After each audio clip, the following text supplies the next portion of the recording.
To do T's, Y's, L's, and W's, you're going to stand with your feet about hip width apart, toes pointing forward.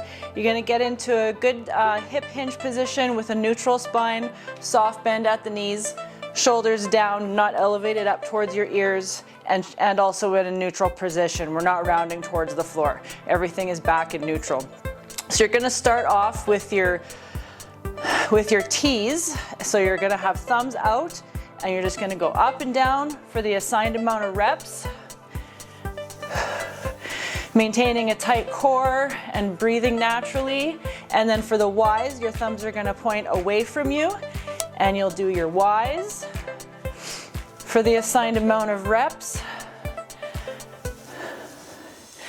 And then for the L's, you're going to have your fists with your palms facing behind you, then you're going to come up and rotate like that. So you see how my elbows are at a 90-degree angle throughout the entire rotation. My elbows aren't moving around in space, they're acting as a pivot point, just like that.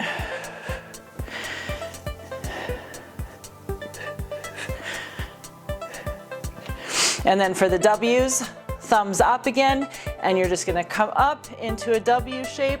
You're not squeezing your hands in tight to your body like this or elbows in tight. Everything's out nice and wide in roughly a 90-degree angle.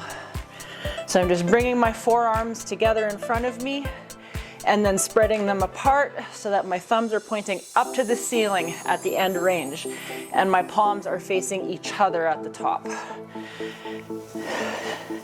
And still maintaining proper alignment. Watch that your chin isn't coming down towards the floor. Keep it tucked back and keep the shoulders back. And there you go. There's T's, Y's, L's, and W's.